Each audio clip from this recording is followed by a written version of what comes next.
Peace, Father Divine, peace, Mother Divine, and peace, family. Today we have a presentation I've entitled Transforming the Spite of Racists into Blessings. I want to look at two examples of Father Divine taking very hateful incidents and turning them into lasting blessings that reached hundreds of people, thousands of people, and indeed, in terms of cultural change, millions and hundreds of millions of people, and which continue to inspire spiritual aspirants and the lovers of real democracy today. These include two major real estate examples that were foundational properties to the building of the Peace Mission movement. The house at Sayville, Long Island, where Father's public work and mission really began in 1919, and Crum Elbow, the property which neighbored President Franklin Delano Roosevelt's private home on the other side of the Hudson River. What Father did in these cases illustrates a pattern that was very typical for him and his way of working in the world.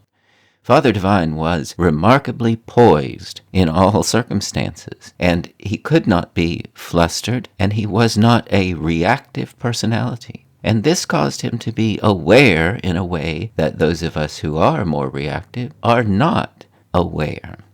And of course, he is coming into that awareness with the full consciousness of God Almighty, knowing that there is a plan unfolding before him. But from his poise, Father was able to recognize opportunities where others would not see opportunities, but only challenges or situations to run away from. Father met them head on, again and again, in large instances and small instances. So let's have a little bit more detail about those two incidents and some surrounding information. This is the beautiful home at 72 Macon Street, Sayville, Long Island, which Father Divine opened as a charitable home for the poor only, a charitable rescue home for the poor only in 1919. Moving his little spiritual family from Brooklyn. This house has many small rooms, and Father was able to use it as the basis for opening his ministry to the wider world, even though he said that he had come to Sayville for retirement and seclusion. When many Sayville residents turned against the followers, presumably and with lots of evidence on a racial hostility basis, in the early 1930s, it precipitated Father's exposure via the media to the whole world. And very rapidly the Peace Mission began to grow from a nucleus of a few hundred who knew about Father to tens of thousands around the world, who were governed not by Father's personal presence as some controller or dictator, but from the awakened spirit of Father Divine and Mother Divine within their hearts. This house became a stand for racial integration and religious liberty, and it still looks very much like this to this day. The followers also bought the house you can see to the far right, and several other properties on this street and elsewhere in Sayville. The followers definitely in the 1930s through the 1960s or 70s had a distinct presence in this seaside community. Father said this house was purchased with Mother Divine's hard-earned money, which would have been wrapped up in the collateral that was used for securing a mortgage. There was a mortgage on this house, which does not violate Father's principles because it was backed with collateral. That collateral included land in Georgia or Florida, and perhaps the house in Brooklyn, though that last part is not known for sure.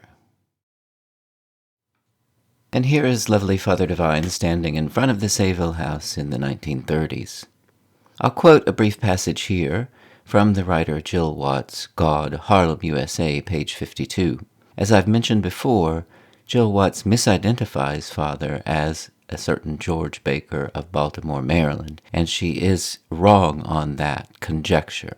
And it is conjecture, ultimately rooted in the false stories of a New York City con artist named Hickerson, who ended his life bilking people by pretending to be an Ethiopian Orthodox priest and stealing donations meant for Ethiopian relief. So that's the source, ultimately, of that story. And that part of her book, what I call the prehistory, before 1919, that is not very reliable. But what she deals with from 1919 on is a fairly accurate chronology of events. She writes, Sayville was a close-knit and relatively homogeneous community of W middle-class shopkeepers, artisans, and retirees. During the off-season, the village was usually tranquil, but in 1917, a dispute between two German-American residents shattered that serenity.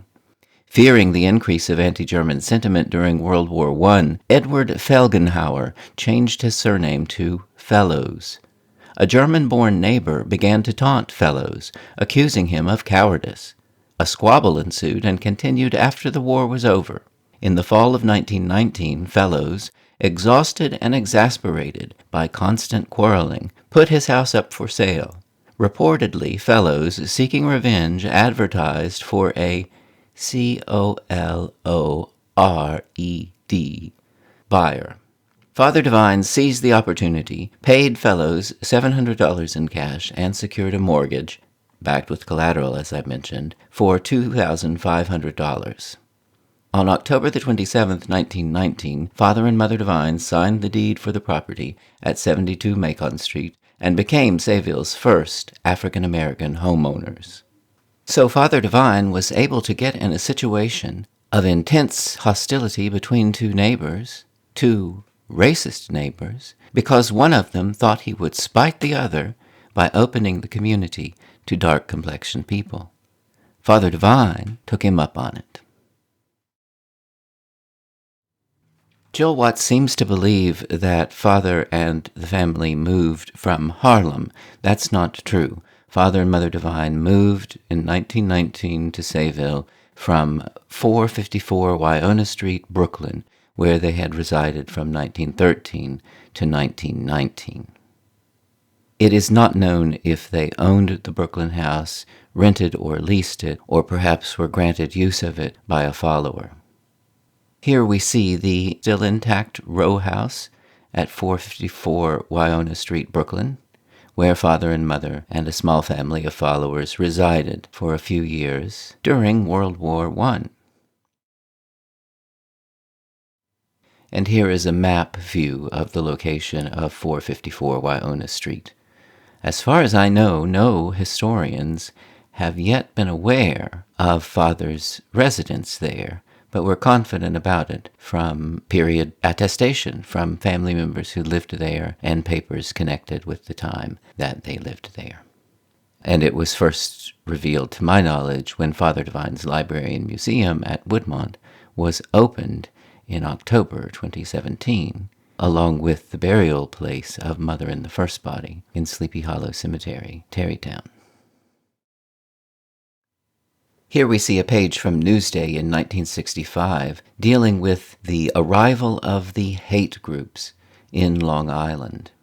Interwar year Long Island experienced a rise in organized racial hate groups and German nationalist groups that were more loyal to Germany than the United States. This racist anti-democracy activity was righteously shut down by federal legal and law enforcement actions once American involvement in World War II was declared. So Father Divine wasn't just dealing with two racist neighbors, but was actually moving and locating the genesis of his peace mission in an area rife with organized racial hatred that was involving thousands of people. Here is a close-up, captioned, Members of the German-American Bund Heil Hitler at the Bundescamp Siegfried in Yaphank? I'm not sure how to pronounce some of the names on Long Island. Throngs of up to 40,000 gathered there in the late 1930s. And here is a close-up with the caption, part of a crowd of 1,000 Klansmen and spectators watch a burning cross on Lexington Avenue, Freeport, in 1933. The ceremony ended a conclave that denounced communism. And here a headline from the 1930s World Echo, one of the first peace mission publications to reach people nationwide and around the world. Father Divine ignores Klan foes in Great Freedom Message at Sayville. The followers there did experience many microaggressions from the neighbors and others who heard about what was going on there and the truths that were being witnessed to and reacted against them. But true to their spiritual principles, they remained positive and committed long-term to making a stand for higher principles and higher consciousness.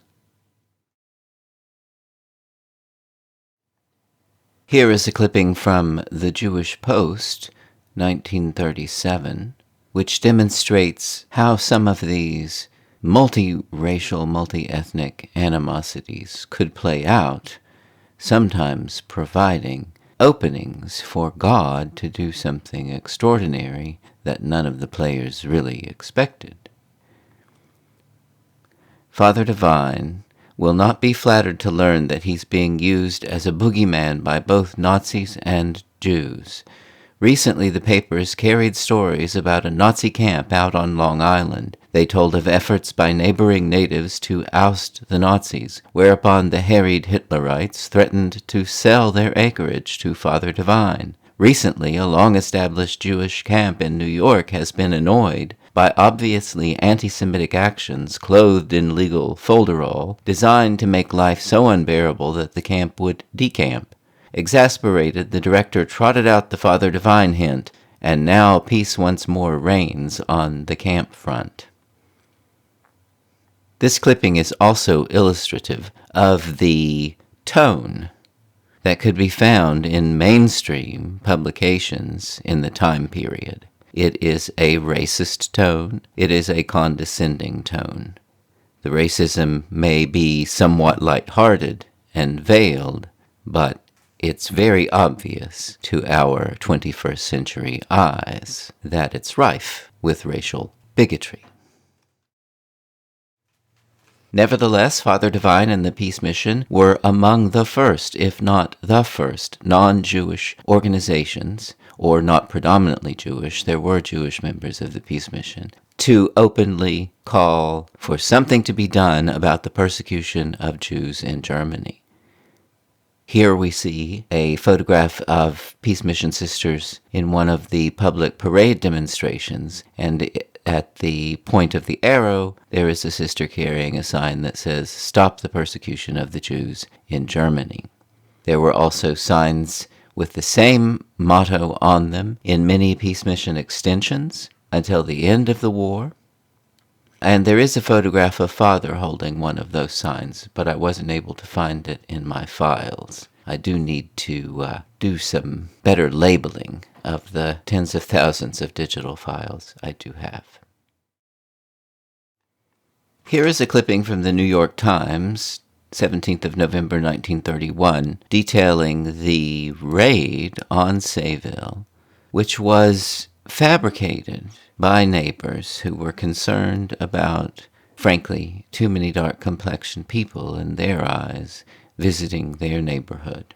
And there, as in several other places, noise was used as a pretext, even though normally the Peace Mission's activities at Sayville were quiet and confined to a reasonable schedule.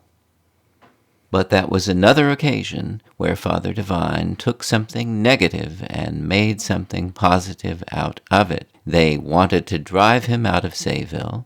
They never succeeded in doing that, but he did move temporarily to New York City. And the news of this unjust persecution and prosecution went around the world. And Father's following, which had probably been confined to a few hundred people, became almost overnight, in 1, 2, 3 years, a worldwide phenomena with tens of thousands of people proclaiming Father Divine is God Almighty on earth in a body. Now, a lot of people falsely think that Father Divine was a dictator, and that is not true. Father Divine did not micromanage the peace mission after it exploded in size. It was a matter of practical impossibility for anyone to do so. There were well over 150 extensions of the peace mission movement in North America and elsewhere, and most of them were never personally visited by Father Divine bodily. Father Divine's governance of his people is a governance that comes through love and inward inspiration. They are with him because they want to be, because they see the beauty, the wisdom, the divinity within him. And many times when he was attacked by others, the light was let out and reached many people.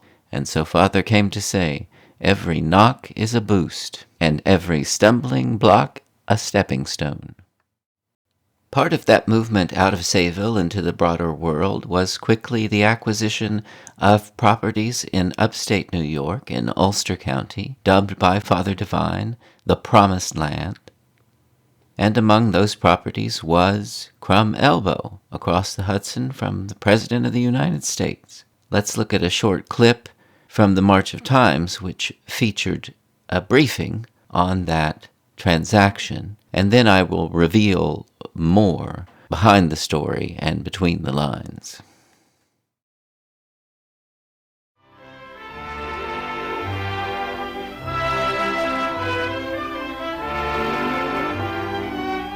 Of all Hudson River squires, none has been so bitter or so violent toward another squire as anti-New Dealer Howland Spencer has been toward his neighbor Franklin Roosevelt, just across the river.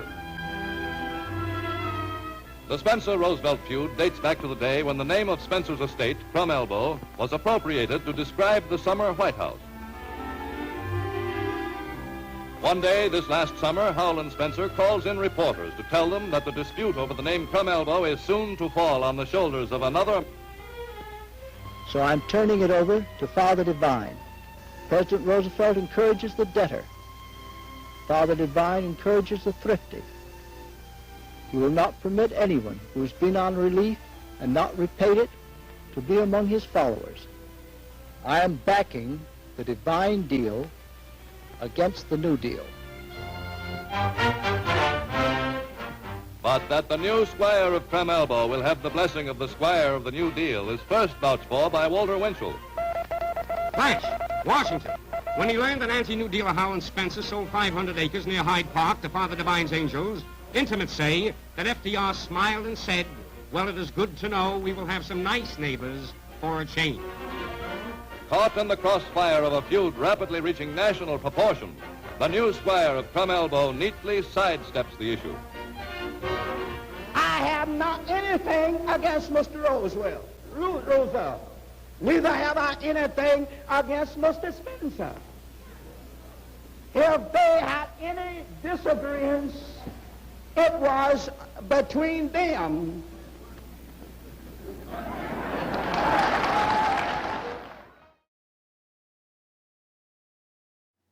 This image shows the visual proximity of the two estates. The circled image, the circled part of the image across the Hudson is President Roosevelt's personal private home, and the picture is being taken from the Crum Elbow estate. So while they were not next-door neighbors, they were able to see, and with binoculars you could easily discern activity on the opposite property. At a time when the president's progressive New Deal policies were actually making a tremendous difference in the lives of many poor Americans and were in many ways salutary, Father Divine's proximity here was a living rebuke to President Roosevelt for his racial exclusions on various aspects of the New Deal, including originally Social Security, which excluded predominantly African American workers, agricultural workers, and domestic workers. I don't think that Father Divine would have been critical of Social Security per se if it had not been racialized from the start. And Father was aware of other racializing tactics the administration was using to bring along Southern Democrats. This was not a prejudice rooted in the Oval Office. It was something that it was a negative compromise that FDR deemed necessary to bring along the Southern Democrats in hopes that it could be revised inclusively through legislation later. But just like when Father had a integrated swimming pool put on the lawn at Woodmont across the way from the non-integrated Philadelphia Country Club, this housing across the way from the President of the United States was a living rebuke and a living reminder. Now, the President and Mrs. Roosevelt did exchange cordial correspondence with Father Divine about several matters, including the prospective buy of the Vanderbilt estate, and President Roosevelt is said to have personally intervened to secure the immigration admission of Mother Divine when she was denied entry by a racially and religiously prejudiced immigration official, an insulting official. More about that in some future presentation. I will not read all these clippings, but will give the general gist, and of course you can pause and read them on your screen if you wish. These two clippings demonstrate how the media spun this incident, which, because it involved the President of the United States, did captivate worldwide media attention. But they spun it as a dispute between cousins, Howland Spencer and FDR. But there's more to the story than that. And Father makes reference to that in the clip that you just saw, and distances himself from the personal opinions of either party. Spencer is being disingenuous when he says, he's dishonest when he says that he was not doing it to spite FDR and other people in the neighborhoods that he did not approve of. And how do we know that? We know it because Mr. Spencer was the author of a Hitler-sympathizing and Klan-sympathizing anti-Semitic screed, published as Toward Armageddon, with no name given. He was too cowardly to give his name, by the Squire of Crum Elbow. And for a long time this was thought to be someone else, but it was ultimately proven that this was Howland Spencer. Howland Spencer was also a cousin of the family that produced Lady Diana Spencer, Princess Diana. And when this was all over, he was given an island in the Caribbean by the king, Edward, the one who abdicated, and who was suspected himself of being a sympathizer with Hitler. Isn't that interesting? He, out of spite, gave this property to God, thinking it would embarrass the president and his neighbors.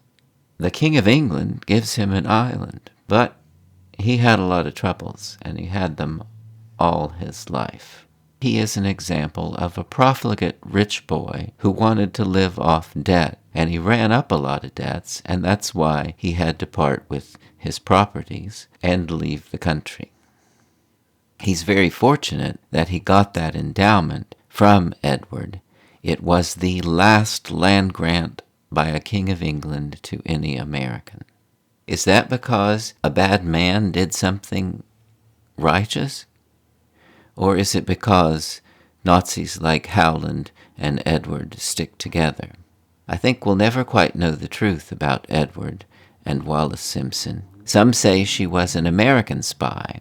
Some say she was a Nazi spy. Some say she was from within the British establishment, all desiring to either empower Edward or take him down for this or that reason. We may never know. But Edward did come down, and so did Hitler. And so, as we shall see, did Howland Spencer. These clippings illustrate the media emphasis on spiteful disagreement between Spencer and Roosevelt. Spencer denies any spite, defends sale at Crumb Elbow, calls customs raid a reprisal. Daytona Beach, Florida, June 19th. Howland Spencer, still irked over a brush with customs officials on Friday, said today that the real reason he sold his Crumb Elbow estate across the Hudson from President Roosevelt's Hyde Park home was that the New Deal's relief program made it impossible for him to hire workers to pick apples. He couldn't pay a low enough wage. President Roosevelt is mistaken, Mr. Spencer declared in an interview. He thinks I sold Crumb Elbow to Father Divine to spite him, but I did not. I sold it for economic reasons. The other is entitled Estate Given to Father Divine to Test Him Against Roosevelt. Spencer aims to kill relief idea by work in sight of President. Howland Spencer, wealthy gentleman farmer and bitter anti-New Dealer, said today that he had made a gift of his share to Crumb Elbow, a 500-acre estate opposite that of President Roosevelt, to Father Divine, leader who is God to his Harlem followers. Father Divine's economic views will triumph over Roosevelt's, Mr. Spencer said in a telephone conversation this morning with the World Telegram. While that may be true in the long run, it's not what it seems here on the surface, and Spencer's motives were highly questionable. Mr. Spencer had great debt, so it's rather a mistake to call him wealthy. He had to sell the estate. Here's an example of why, the kind of trouble this once rich, profligate man got himself into. Court summons Spencer. Man who sold Crumb Elbow to Father Divine fails to appear. Special to the New York Times, Poughkeepsie, New York, August 16th. Howland Spencer, who recently sold his Crumb Elbow estate to followers of Father Divine, failed to appear before Judge J. Gordon Flannery of Dutchess County today to explain his financial condition. The Crumb Elbow property is near the estate of President Roosevelt. The court issued a new order requiring Mr. Spencer to appear August 26 for an adjourned examination. Jacob Paul, attorney for the Strauss Bank and Trust Company, which seeks to collect $780 claimed due from Mr. Spencer, had obtained a New York order in supplementary proceedings requiring him to appear. Records at the county clerk's office reveal that about $23,918 in judgments have been filed against Howland Spencer in just one county. More about that raid. Customs halts rich FD foe aboard yacht. FD here means Franklin Delano. Retaliation asserts Spencer for selling estate to Divine sect. Howland Spencer, wealthy resident of New York and Palm Beach, was halted on the yacht Maja today for search by U.S. Customs patrolmen. A small quantity of undeclared clothing, cigarettes, and perfume was seized from members of the crew. Spencer stopped off at Palm Beach long enough to say he had considered the incident retaliation for his opposition to President Roosevelt. The yachtsman, who formerly lived across from the president's Hudson River home, sold his Crumb Elbow estate last year to Father Divine's religious sect. Spencer referred to a recent magazine article by Presidential Secretary Stephen Early, quoting from editorials against the administration in newspapers with which Spencer was connected. I can't understand, he said, why they continue to persecute me for things I wrote several years ago. Spencer quoted customs officers as saying they were seeking ancient clerical robes valued at $15,000 and believed to be aboard the Maja. They didn't find anything, he added. The Maja was listed as the property of James MacDonald of Canada. Spencer bought it into Fort Lauderdale last night from Harper Island in the Bahamas. And agents make seizure on Spencer yacht. Former Roosevelt neighbor says crew had undeclared articles. Fort Lauderdale, Florida, June 17th. Customs agents seized clothing, cigarettes, and perfume today from the yacht Maja, owned and captained by Howland Spencer, formerly of Crumb Elbow, New York. Did he actually own it? The previous article said it was registered to someone else, and he seems to have been more a dependent of wealthy friends at this point, including King Edward, or formerly King Edward.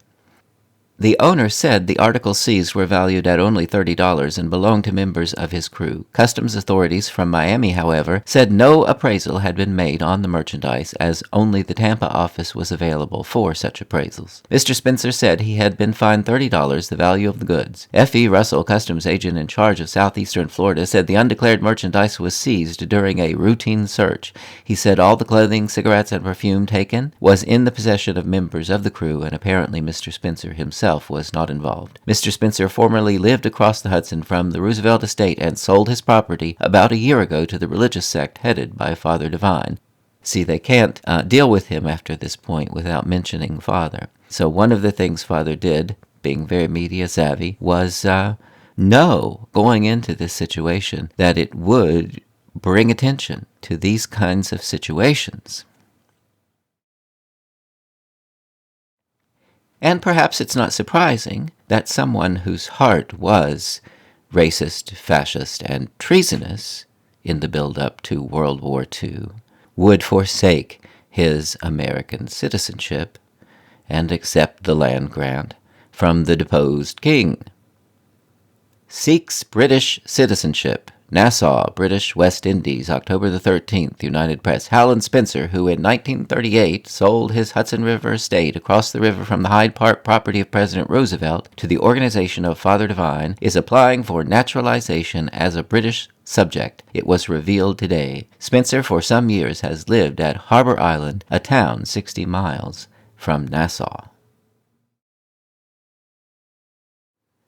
The New York Times reported the death of Mr. Spencer on the 27th of August, 1957, ADFD. Howland Spencer dies in the Bahamas, disputed Roosevelt on name of estate. So even in his obituary reportage, 20 years later, this is the first and primary thing they mention in connection with him.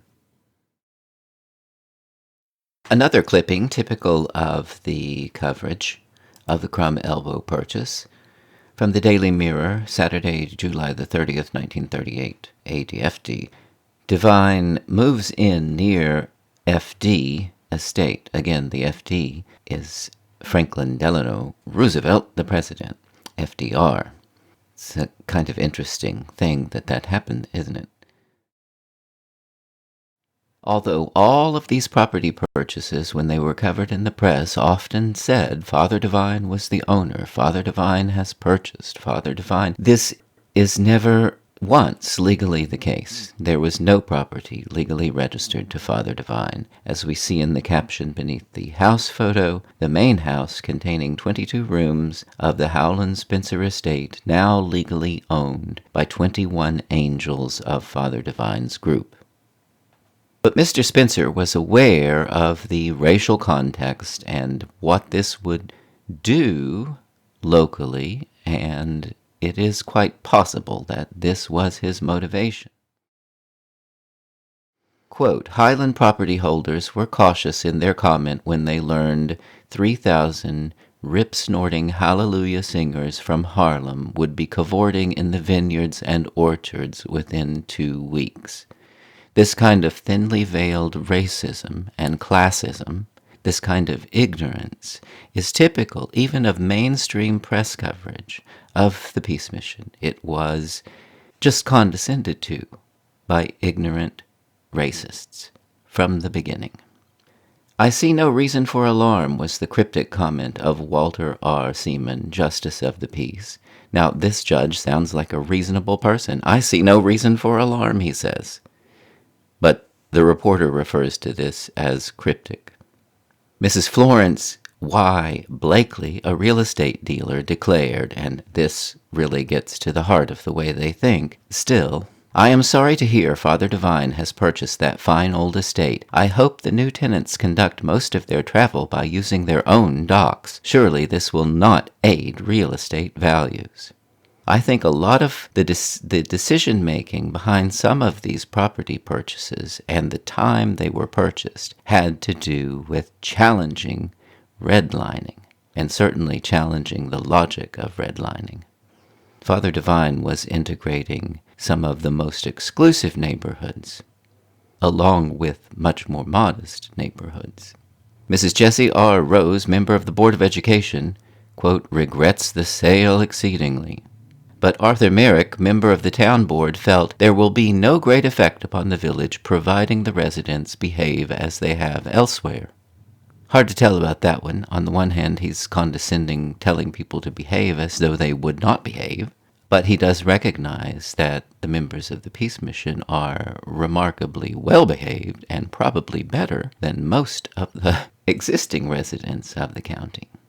Anyway, I wanted to zoom in on that little passage to give you a taste of what this coverage was like. And if you dive into the thousands of newspaper articles about Father Divine and the Peace Mission from the period, you will see this transparent racist tone throughout. And Father Divine was character assassinated in the press, and the charge in that was led both by tabloids, which, they've always in every time and place done that as much as they can, and often on a racist basis, but spearheaded by William Randolph Hearst, who was the world's biggest media baron at the time. And nowadays we see how much real damage a single personality like Hearst or Rupert Murdoch or Elon Musk can do when they control our media, and even how much they can inflect it racially when the people might not wish to go in that direction without such contagion. But because Father Divine took on that media situation directly and endured it directly, I do believe he won the victory, persisted, and the effects of that are going to come into being in the media climate of the future. We are going to get beyond this because God Almighty has broken the back of that system.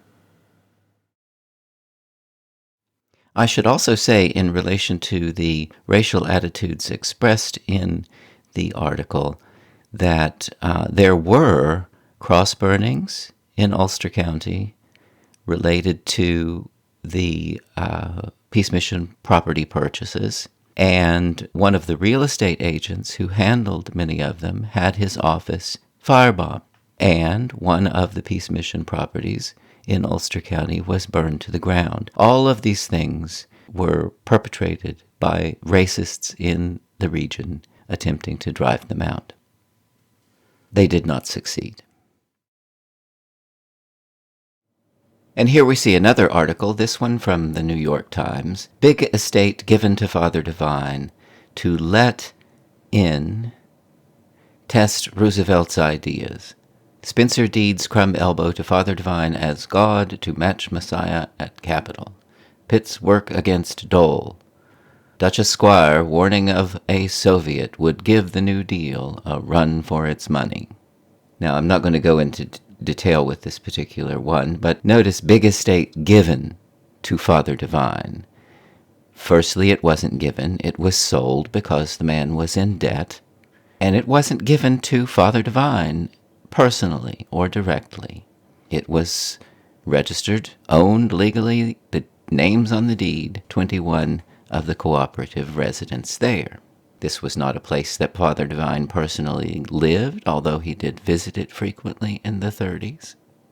And we also see how frequently the New York Times uses the word negro, which is blacked out 3 times on this page, because again, it is contrary to Peace Mission religious usage to use those terms.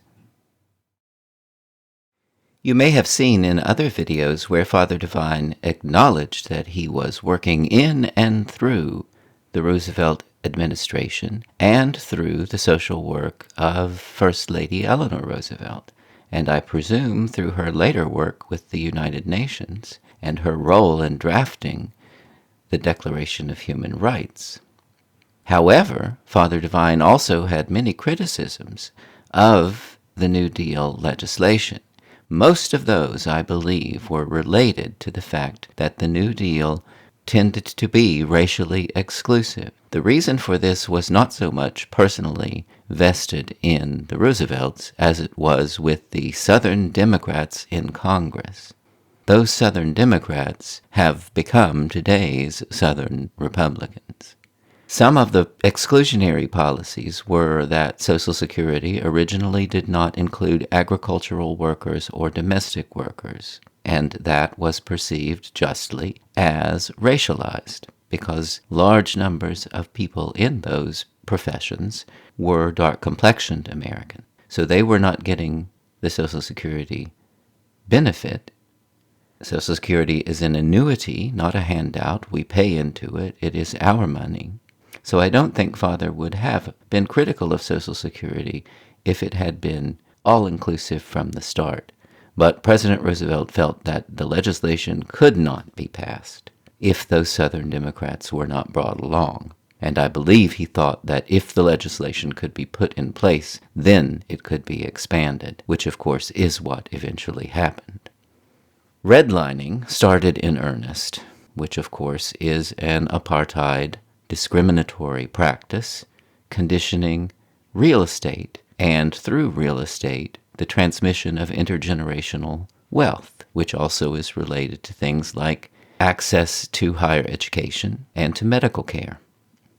I think that Father would have been very approving in general of the efforts of the Roosevelt administration to establish cooperative models throughout the United States. Father did it better, though, than any of the Roosevelt experiment. This article refers to Arthurdale.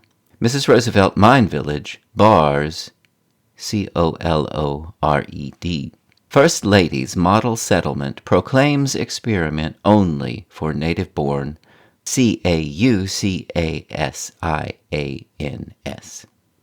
New York, December the 1st, a protest against the barring of miners and their families from the new model town being erected by the federal government near Morgantown, West Virginia, was telegraphed to Mrs. Franklin D. Roosevelt today by the National Association for the Advancement of Sea People. Roosevelt has been interested personally in the subject and recently visited the site and approved the housing plans and other arrangements. The Charleston, West Virginia branch of the NAACP investigated and found the new colony was accepting native-born Americans but not Afro-Americans. The Morgantown colony is the first of the subsistence homesteads to be established by the government. So when Father says he's not taking sides between Spencer and Roosevelt, that's definitely a fact. He's showing them both up. He does what they wish to do better than they can ever imagine. He is getting the best of the racist, and he is drawing attention in the national and international press to the reaction of the President of the United States to what has happened. And the President handled the situation pretty well in saying, "It'll be nice to have some good neighbors for a change." And here we see a political cartoon from the period that was widely syndicated. It says, "Father Divine shouldn't overlook this location." And the location depicts Hitler's Alpine resort home, and across the ridge from it, it is made to look like Father Divine has moved in with a large sign, "Peace, it's wonderful." So that seems to acknowledge that the move called on the president to actualize American ideals, and it may be implying that that's wrong in wartime, but nevertheless, it shows the international reach and the fact that this was seen as a challenge to racialism. Another widely syndicated cartoon from the period showed a stereotypical caricature, racial caricature, approaching a neighbor, approaching the Roosevelt house. In strong dialect, the character says, "Father Divine wants to know, can he borrow your lawnmower?" This Chicago cartoon, which ran in the Chicago News, was entitled, "Don't Forget Your Good Neighbor Policy, Franklin." And the New York Times reprinted this racist cartoon in August 1939. Now, the peace mission tends not to dwell on these negative aspects of its history, but it was continually confronting very strong racist attitudes, and I think it's an important part of the history that sometimes needs to be looked at and told. And I think many today are unaware of just how racist the mainstream press was when it was dealing with any social justice movement, but with Father Divine and the Peace Mission, which was so successful and therefore threatening to their order in particular. There are many examples in the work of Father Divine of confronting this kind of prejudice and getting in the situation and turning it to something good, sometimes something that affects hundreds, thousands, or tens of thousands of lives. There is a case I'm thinking of where a house was purchased by Peace Mission nurses to be a dormitory, and that purchase was shut down by the local municipality, who didn't want an integrated house in their neighborhood. They shut it down on the pretext that many people living in a house needed to be blood relation. There was some kind of law to that effect. Well, Father Divine ended up giving that house to a very large, dark-complexioned family by the name of Boyers. I hope sometime to do a conversation on March 4th with a living member of that family who can give all of the details much better than I can, or to do a special episode just on that. There was another example when the first Peace Mission Hotel, the Brigantine in New Jersey, was suddenly assessed very high taxes because of the fear of the locals about integration. Father Divine and the chief investor, Sarah Spencer Washington, a dark-complexioned woman who had made it big in the cosmetics industry, turned the hotel over to the Coast Guard for the rent of $1 a year during the war. And I believe Miss Washington managed it just as a regular business thereafter, but Father washed his hands of it and walked away from that particular thing because it was a good opportunity to take a stand and to get national news coverage, and it was conditioned on the Coast Guard use of the hotel being integrated.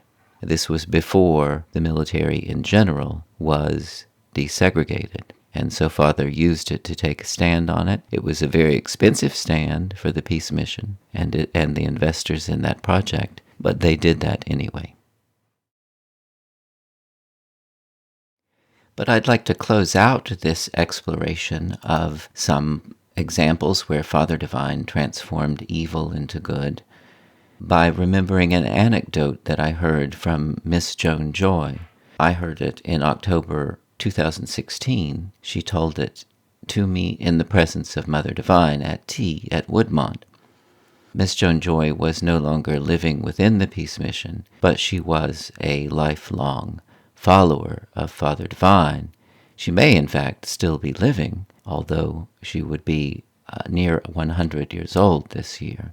She was Mother Divine's friend before Mother Divine was aware of the Peace Mission in Vancouver. And the picture you see to the right shows Mother Divine and Miss Joan Joy in those days, along with two other unknown childhood friends. Miss Joan spoke of a time when she lived in the Peace Mission. Brothers and sisters were generally paired as opposites for roommates and public outings, meaning racially integrated pairs. Once Miss Joan, who is very light, and Miss Meekness Umble, who was very dark, sat in a restaurant a long time and were not served. They went out and got magazines and came back, refusing to leave, and sat for hours more. They never were served. Miss Jones scheduled an appointment and told Father the details. When he asked her something about how she felt about it, or something along those lines, she told him that she thought they should just die if they were that prejudiced. And here's the kicker. Father leaned across the desk and in a very kind, soft voice said, "That's why I'm God and you're not." Isn't that wonderful? Here she has this justified indignation, this truly righteous rage about injustice in this world, and Father who has borne that in his body, the violence and hatred of racists, is still in this place of great compassion for all humanity, and he is doing everything he can to save us from the places we get into. So even though we have opposition in this world, it's good to remember that our differentiation is what separates us from the fullness of the mind of God. And he's working full-time all the time. He, they, she, working full-time all the time to bring us to our true divine nature, our true divine birthright. Even if we're in times of conflict, we should act from love of the good, of righteousness, justice, and truth, rather than aversion to evil. And even if circumstances require that we fight to defend ourselves or to defend the good, it should perhaps be done with a martial arts detachment, letting the spirit move the mind and body. We thank you, Father and Mother Divine.